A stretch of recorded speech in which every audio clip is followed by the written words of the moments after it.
Hello everyone, and thank you for taking the time to watch my presentation. My name is Sarah Warren and I am the Clinical Nurse Specialist in Dementia within St Michael's House. The presentation you are going to hear today is about the role of the Clinical Nurse Specialist in Dementia within St Michael's House.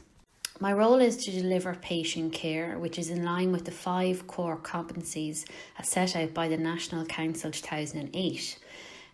The CNS framework includes clinical focus, advocate, education and training, audit and research, and consultancy. The role of the CNSp in dementia was appointed to provide a care pathway for service users who are living with dementia and their carers. Longevity in individuals with intellectual disability has reinforced awareness of new and emerging challenges.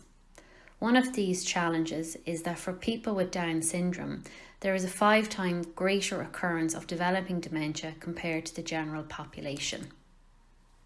The current estimates propose that 15 to 40% of individuals with Down syndrome over 35 years of age may present with symptoms of dementia. Dementia is already a critical issue for St Michael's House, and due to an ageing profile within the organisation, it will continue to be an increasing concern in the years ahead. An early and timely diagnosis is vital in enhancing the quality of life and allows for appropriate treatment to commence with the recommendations from the Irish National Dementia Strategy. If you take a look at the next 2 graphs, this explains the number of service users with Down syndrome by age, and then the number of service users with Down syndrome in St Michael's House. Service users who have Down syndrome, who are aged 40 years of age, are to have a baseline assessment followed by annual screening. A baseline assessment of abilities before the onset of dementia is important, as it offers a starting point from which significant and lasting change can be noted and measured. St Michael's House is undergoing establishing a dementia diagnostic pathway. As part of the multidisciplinary team, we look to form a consensus in relation to a person's diagnosis and recommend pharmacological and psychosocial interventions based on a person-centred approach. My role is to provide post-diagnostic support and treatment to individuals throughout the continuum of their care. Within dementia care and the general population, there is a growing emphasis on post-diagnostic support, and this is equally important for service users who have an intellectual disability who are living with dementia. This includes focusing on areas such as psychological and medical surveillance, regular reviews with adjustments to the individual's care plans, early identification of responsive behaviour and psychological changes, and review of care practices within the person's home. It is also important that we look at how to support carers, families and staff who are looking after individuals living with dementia. Another key part of my role is to ensure a person-centred approach is demonstrated in all interventions for both the service user and their families. We also look to enhance the life and lifestyle of each individual service users, their family and their staff in order to optimise care and the quality of life within their own home. We also look to coordinate and support individuals living with dementia through transitions in care when it is appropriate. And finally, it is important to identify opportunities for service improvement, service development, research and audit. So how do we deliver the care? I would see service users who are living with dementia every 4 to 6 weeks, and I would be in close contact with their key worker, PIC of the unit, and their families. We would look at their changing needs and identify areas where there needs to be strategies put in place. So we would recommend individualised care plans for each service user, working alongside the staff and their families.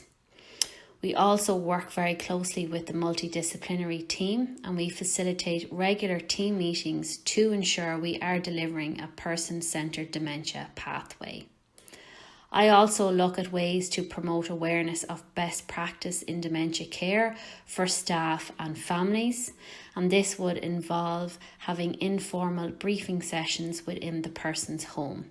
The most important part of my role is the active engagement with individuals who are living with dementia to promote proactive lifestyle decisions, and this includes making and planning in relation to their future needs. So for the person living with dementia, it is vital that we approach a person-centred care. The concept of person-centred care remains at the heart of all good dementia care practice, but what exactly is it, and what is the thinking behind the words? Person-centred care is a philosophy of care which focuses on the needs of the individual and requires having knowledge of and interpersonal interaction with the individual as a person. It is a way of delivering care in which the individual person and their preferences are prioritised instead of their illness. An earlier diagnosis gives service users and families more opportunity to learn about the disease, develop realistic expectations and plan for their future together. Our service will help prepare individuals, families and/or carers for the inevitable changes and challenges that dementia will bring. We in St. Michael's House promote ageing in place, and every effort is made to support the person to remain in their home of choice in their community with their family and their friends. Additional supports in terms of staffing and environmental modifications are provided if possible and within the context of available resources within St. Michael's House. Clinical support is offered to the person with dementia and their carers in the home setting. Education is offered to all staff and family to support them in this role. The comfort and safety of a person who is living with dementia is paramount and requires careful monitoring.